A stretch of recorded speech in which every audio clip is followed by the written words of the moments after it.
आज हम मनोविज्ञान के ऐसे माइंड ब्लोइंग फैक्ट्स के बारे में बात करने वाले हैं जो बहुत ही गंभीरता से सब कुछ समझाते हैं। ह्यूमन साइकोलॉजी बहुत ही जटिल विषय है जिसमें हर दिन नए नए रिसर्च सामने आते हैं जो हमें बताने में मदद करते हैं कि हम जैसे हैं वैसे क्यों हैं। जबकि कुछ साइकोलॉजिकल स्टडीज हमें बहुत ही सामान्य साइकोलॉजिकल फैक्ट्स के बारे में बताती है। उदाहरण के लिए यूनिवर्सिटी ऑफ रोचेस्टर के एक स्टडी ने पुष्टि की है कि लोग वीकेंड में ज़्यादा खुश रहते हैं, जबकि अन्य साइकोलॉजिकल फैक्ट्स वास्तव में बहुत ही ज्ञानवर्धक होते हैं। यहाँ हमने ऐसे ही ज्ञानवर्धक फैक्ट्स को आपसे शेयर किया है जो ह्यूमन नेचर को एक्सप्लेन करते हैं और कुछ ऐसे पैटर्न पर भी प्रकाश डाला है जिन्हें आप खुद में या दूसरों में देखते हैं। आपको क्यों लगता है कि भोजन का स्वाद बेहतर लगता है जब कोई और व्यक्ति इसको बनाता है, या हम ऑलवेज किसी का एहसान वापस करने की कोशिश क्यों करते हैं? ये सभी साइकोलॉजिकल फैक्ट्स दिमाग को झंझोलने वाले फैक्ट्स हैं जो हमें सब कुछ समझाते हैं। आइए इनके बारे में बात करते हैं। नंबर 1, अगर हमारे पास बैकअप प्लान है तो हमारे प्लान ए के काम करने की संभावनाएं घट जाती है। समय समय पर प्रिपेयर्ड होने में कोई बुराई नहीं है। यूनिवर्सिटी ऑफ पेंसिल्वेनिया के सीरीज ऑफ एक्सपेरिमेंट में शोधकर्ताओं ने पाया कि जब वॉलंटियर्स ने कोई भी कार्य शुरू करने से पहले बैकअप योजना के बारे में सोचा तो उन लोगों ने दूसरे लोगों से बदतर किया जिन्होंने बैकअप के बारे में सोचा ही नहीं था। जब उन्हें एहसास हुआ कि उनके पास दूसरा विकल्प है, पहली बार सफल होने की उनकी प्रेरणा कम हो गई। रिसर्चर्स बताते हैं कि आगे की सोच रखना अच्छा विचार है, लेकिन अगर आप उन सोच या योजनाओं को अस्पष्ट या अनिश्चित रखेंगे तो आप अधिक सक्सेसफुल हो पाएंगे। नंबर 2, बिगिनिंग्स और एंड की तुलना में मिडल या मध्य को याद रखना कठिन होता है। फ्रंटियर्स ऑफ ह्यूमन न्यूरोसाइंस में पब्लिश्ड एक स्टडी में जब लोगों को किसी लिस्ट में से वस्तुओं को याद रखने को कहा गया तो सभी लोग उस लिस्ट में से शुरुआत वाली या अंत वाली आइटम को ही याद रख पाए। उदाहरण के लिए आपके बॉस आपको कोई प्रेजेंटेशन दे रहे हो तो आप उसको बिगिनिंग या एंड से ही याद रख पाओगे, लेकिन बीच में हर वक्त गड़बड़ हो जाती है। नंबर 3, डर अच्छा लगता है अगर हम वास्तव में खतरे में नहीं हैं।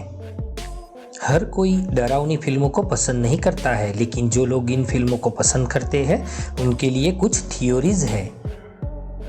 जब आप एक डरावनी फिल्म देखते हैं या किसी हंटेड हाउस से गुजरते हैं, इससे कोई फर्क नहीं पड़ता कि आपको कितना डर लगता है। आपका दिमाग ही पहचान लेता है कि आप वास्तव में खतरे में नहीं हैं।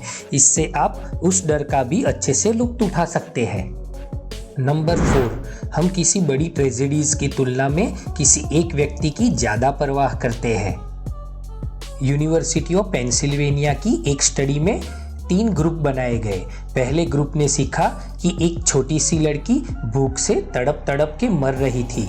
दूसरे ग्रुप ने सीखा कि लाखों लोग भूख से मर रहे थे और तीसरे ग्रुप ने इन दोनों स्थितियों के बारे में सीखा। छोटी बच्ची के बारे में जिस ग्रुप ने सीखा था उन लोगों ने 2 गुना डोनेशन दिया, यहाँ तक कि जिन लोगों ने लाखों लोगों को भूख से मरने के बारे में सीखा था उन लोगों ने बच्ची की तुलना में कम दान दिया।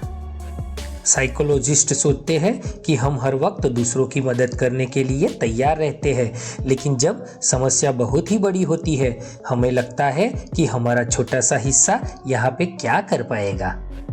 नंबर 5, एक नेगेटिव चीज़ को दूर करने के लिए 5 पॉजिटिव चीज़ों की ज़रूरत होती है। हमारे दिमाग में नेगेटिव पूर्वाग्रह नाम की कोई चीज़ होती है जो हमें अच्छी खबर से ज़्यादा बुरी खबर की याद दिलाती है। उदाहरण के लिए आपके साथ जॉब करने वाले किसी कोवर्कर ने आपके प्रेजेंटेशन की प्रशंसा की हो, इससे ज़्यादा आपको ये चिंता रहती है कि एक बच्चे ने बस स्टॉप पे आपके जूतों का मजाक उड़ाया था। नंबर 6, हमें पता होना चाहिए कि रास्ते में कुछ बुरा है जब कोई आइडिया ही नहीं है कि क्या उम्मीद की जाए। रिसर्चर्स जो अपने वर्क को जनरल नेचर में पब्लिश करते हैं उन्होंने पाया कि जब हम जानते ही नहीं हैं कि चीज़ें कैसे काम करेगी तो ये जानना भी कम स्ट्रेसफुल हो जाता है कि आगे कुछ नेगेटिव होने वाला है। उदाहरण के लिए, इसका कोई चांस नहीं है कि हम मीटिंग में समय से पहुंचेंगे, लेकिन बाद में हम समय से ही पहुंच जाते हैं। ऐसा इसलिए है क्योंकि हमारे ब्रेन का वो हिस्सा जो परिणाम की भविष्यवाणी करता है, चाहे वो अच्छा हो या बुरा, सबसे ज़्यादा सक्रिय होता है जब उसे पता नहीं होता कि क्या करना है। उदाहरण के लिए, हमें पता है कि ज़्यादा एक्सीलरेटिंग करके हम ट्रैफिक को जल्द ही पार कर लेंगे। उसकी जगह हम ये सोचने में ज़्यादा स्ट्रेस लेंगे कि देर होने पर हम कौन सा बहाना बनाएंगे। नंबर 7, जम्हाई या अंगड़ाई को दोहराना हमें बॉन्डिंग में मदद कर सकता है। जब आप थके हुए ही नहीं हैं, फिर भी कोई और जम्हाई लेता है तो उसके साथ आप भी क्यों जम्हाई लेते हैं? क्या अंगड़ाई या जम्हाई लेना संक्रामक है? इसके बारे में कुछ थियरीज है, लेकिन कई थियरीज में से सबसे मेन है कि ऐसा करना दूसरों के प्रति सहानुभूति दर्शाता है। जिन लोगों में सहानुभूति दिखाने की संभावनाएं कम होती है, जैसे कि बच्चे जिन्होंने अभी तक कुछ सीखा ही नहीं, या ऑटिज्म से पीड़ित यंग लोग, इन लोगों में जम्हाई के सामने प्रतिक्रिया देने की संभावनाएं भी कम होती है। नंबर 8, खाना तब बहुत अच्छा लगता है जब कोई और उसे बनाता है। कभी आपने सोचा है कि घर पर बनाई हुई सैंडविच से ज़्यादा अच्छी आपको बाहर की सैंडविच क्यों लगती है, भले ही आपने सेम इंग्रेडिएंट्स का उपयोग किया हो?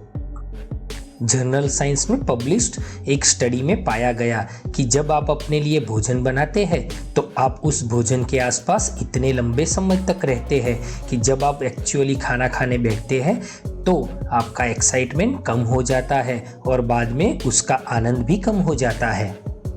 नंबर 9, जब कोई नियम या रूल स्ट्रिक्ट लगता है तो हम और अधिक उसे तोड़ना चाहते हैं। मनोवैज्ञानिकों ने रिएक्टेंस या प्रतिक्रिया नाम की एक घटना की स्टडी की है।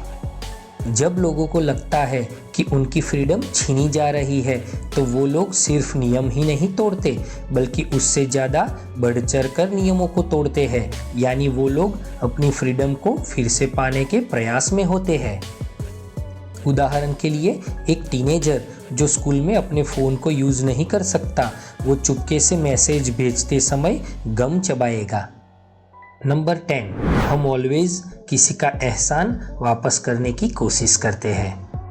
ये सिर्फ गुड मैनर्स नहीं है। रूल ऑफ रेसिप्रोसिटी बताता है कि हमें ऐसे व्यक्ति की मदद करने के लिए प्रोग्राम्ड किया गया है जिसने हमारी पहले मदद की है। ऐसा इसलिए हुआ होगा कि समाज को सुचारू रूप से चलाने के लिए लोगों को एक दूसरे की मदद करने की ज़रूरत है।